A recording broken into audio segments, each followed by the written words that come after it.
आम्ही शिकलो, सवारला पुढे गेलो, तुम्ही शिका. तुम्ही काय दगडा धोंड्याच्या मागे लागले, आम्ही दगडा धोंडे सोडून गेले.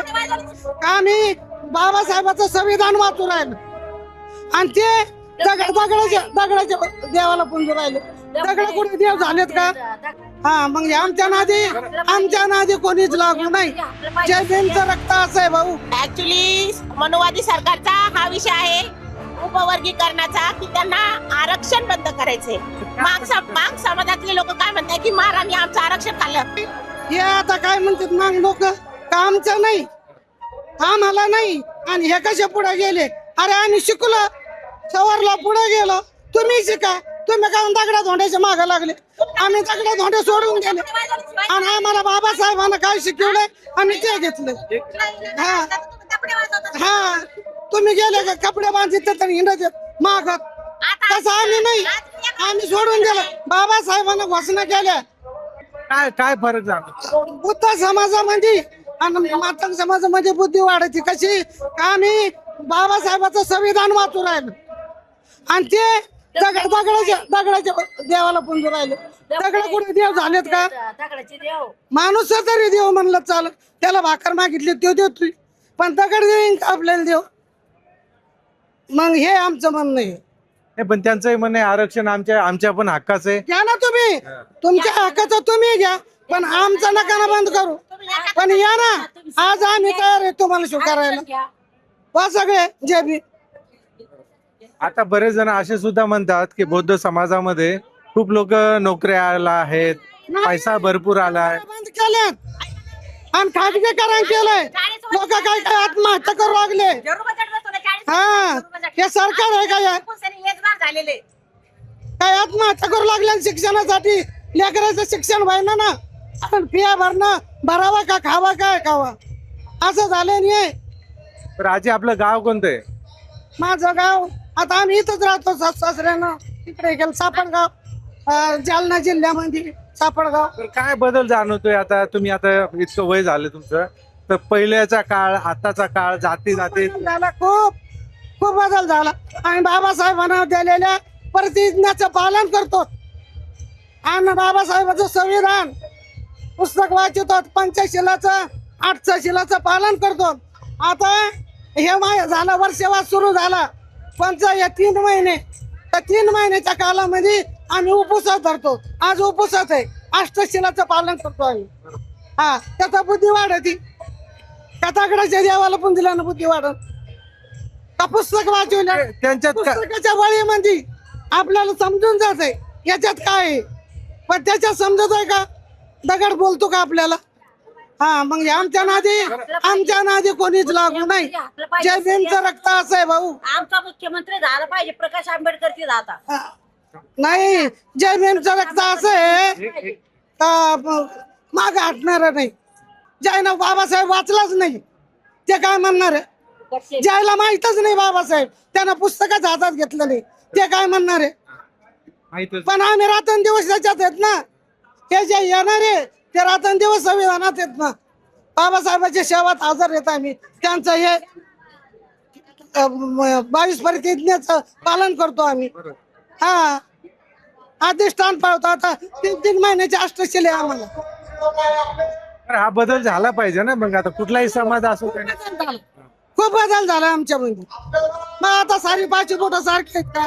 काही काहीला कळत, काही काही नाही कळत. पैसा झाला बी तर नाही इसर. बरं, अजूनही जातीवाद मांडणारे नाही का, आपला जात आपला धर्म करणारे लोक आहेत. आणि याला सरकार सुद्धा खतपाणी घालतं. आपलं कॅमेरा चालू आहे, लोक पण बघत असतील किंवा बघतील, तर अशा लोकांना काय सांगाल? सरकार खतपाणी घालतंय, सरकाराला घालू द्या ना. पण ते आमचं मन नाही तयार. आमचं मन ज्या वाट चांगली आहे, ज्या वाटाला काटे नाही, दगडा धोंडे नाही, त्याच वाटानं जाऊ आम्ही. सरळ वाटानं जाऊ आम्ही, या काट्यातून नाही जसं. बरं, असं काही होऊ शकतं की सगळ्यांनी एक माणूस म्हणून समोर आलं पाहिजे, जात धर्म घरा पुरता सगळ्यांनी सोडून द्यायचे, जात पात सगळे बंद व्हावा. बरोबर आहे. नाही, आम्हाला नाही पटत ते. जात पातीचा धम्म सगळा नष्ट झाला पाहिजे. ऍक्च्युली मनुवादी सरकारचा हा विषय आहे उपवर्गीकरणाचा, की त्यांना आरक्षण बंद करायचंय. आरक्षण बंद करून त्यांना आरक्षण संपवायचे, म्हणून त्यांनी हा उपवर्गीकरणाचा घाट घातलाय. नाही, पण काही सरकारचं असं म्हणणं आहे की यामुळे काय होतं, काहीच धर्माला किंवा जातीला जास्त लाभ भेटतो, काही जातीला कमी लाभ भेटतो. आता एकाची संख्या जास्त असेल तर जास्त भेटला पाहिजे, त्यांची संख्या कमी आहे त्यांचं नुकसान होतं असं त्यांचं. नाही, असं तर काही नाहीये ना, कारण घटनेत बाबासाहेबांनी तर सगळ्यांना समान हक्क दिलेले आणि समान अधिकार आहे. बाबासाहेबांनी असं काही एका स्पेशल पर्टिक्युलर जातीला नाही, याच्यामध्ये ना आता भरपूर जाती आहेत. समज एक्झाम्पल, आता एसी मध्ये भरपूर जाती आहेत, भरपूर समाजाचे लोक आहेत. मी अगोदरच सांगितलं की एससी मध्ये 59 जाती आहे आणि 59 जातीमध्ये कडा वर्गीकरण कसं करणार आहे? 13% आरक्षण आहे एससी ला आणि एससी ला 13% आरक्षण असून तुम्ही कडा वर्गीकरण करून मग तुम्हाला आरक्षण संपवायचंय ना सरळ सरळ. उपवर्गीकरणाचा घाट हा फक्त एक उपवर्गीकरणाचा हा एक फक्त त्यांनी बॉम्ब टाकलाय, उपवर्गीकरणाचा बॉम्ब टाकलाय की हा 13% आरक्षणामध्ये 59 जाती आहे आणि त्या जातीला उपवर्गीकरण करण्यात यावं, कडनुसार वर्गीकरण करण्यात यावं, हा फक्त एक बॉम्ब आहे. त्यांनी बॉम्ब टाकून बघितलाय. पण मनुवादी सरकारला ऍक्च्युली खरोखर आरक्षण संपवायचे आणि आरक्षण संपवणार आहे, म्हणूनच हा सगळ्या महाराष्ट्रभर मोर्चे निघत आहे. सर्व महाराष्ट्रभर उपवर्गीकरणाला विरोध होतोय आणि देवेंद्र फडणवीस सरांनी यावर नक्कीच विचार करावा आणि हे आरक्षण उपवर्गीकरण जे आहे हे रद्द करावं, हीच एक मागणी या मोर्चाच्या माध्यमातून आहे. तर हे उपवर्गीकरणामुळे जातीमध्ये सुद्धा तणाव वाढत आहे. जसे बौद्ध समाज असेल, महार समाज असेल, मातंग समाज असेल, याबद्दल काय भावना आहेत आणि हे वाद का वाढत चालले? हा, मग हे धर्मांतराचं राजकारण करते सरकार, धर्माचं राजकारण करते सरकार आणि सरकारला असं वाटतंय की जर जातीनुसार जर ते निर्माण केले जातीमध्ये तर यांच्यामध्ये फूट पडेल आणि यांच्यात फूट पडून आपला विजय होईल असं वाटतंय. पण ऍक्च्युली तसं काही नाहीये. मातंग बांधवांचा पण सपोर्ट आहे उपवर्गीकरणाला आणि पूर्ण ओबीसी बांधवांचा पण सपोर्ट आहे उपवर्गीकरणाला. सर्व समाजाचा या उपवर्गीकरणाला विरोध आहे. पण काही जाती अशी म्हणतात की उपवर्गीकरण झालं पाहिजे, काही जातीचं असं काही जाती फक्त मातंग समाजच म्हणतोय की उपवर्गीकरण झालं पाहिजे, पण उपवर्गीकरण झालं पाहिजे तो म्हणतोय की महाराणी आमचं आरक्षण खाल्लं. मांग समाजातले लोक काय म्हणतात की महाराणी आमचं आरक्षण खाल्लं, पण ऍक्च्युली महार समाजानं पूर्ण अंधश्रद्धा सोडली, बाबासाहेबांचे विचार आत्मसात केले, त्यांनी पुस्तकं वाचली, अभ्यास केला आणि अभ्यास करून ते उच्च पदावर पोहोचले. पण मांग लोकांनी ते तर सगळं आत्मसात केलं नाही ना, बाबासाहेबांचे विचार त्यांना मान्य नाहीये ना, म्हणून तर मांग समाज हा मागे राहिलेला आहे आणि उपवर्गीकरणाचा करण्याला विरोध फक्त मांग समाजाचाच आहे.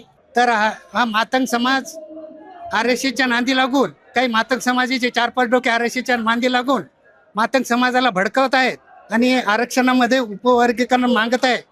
हे सरकारनंच लावून दिलेलं आहे यांना. तर हे षडयंत्र हाणून पाडण्यासाठी हा मोर्चा आहे.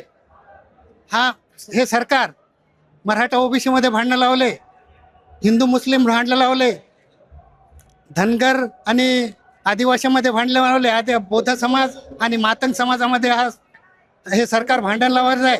तर हे ब्रदर समितीने जो निर्णय दिलेला आहे हा घटनाबाह्य आहे. कारण अनुसूचित जातीमध्ये कलम नंबर 41 मध्ये काना मात्रा जर बदलायचा असेल तर तो अधिकार न्यायालयाला नाही, सर्वोच्च न्यायालयाला नाही, हा अधिकार संसदेला आहे. म्हणून हा ब्रदर समितीने जो निर्णय दिलेला आहे हा घटनाबाह्य आहे आणि हे घटनेचं उल्लंघन आहे. आणि हे घटनेचं उल्लंघन हाणून पाडण्यासाठी सरकारचं हे षडयंत्र जातीमध्ये हाणून पाडण्यासाठी आनंदराज आंबेडकर यांनी हा मोर्चा आयोजित केलेला आहे आणि हे सरकारचा षडयंत्र आम्ही हाणून पाडल्याशिवाय राहणार.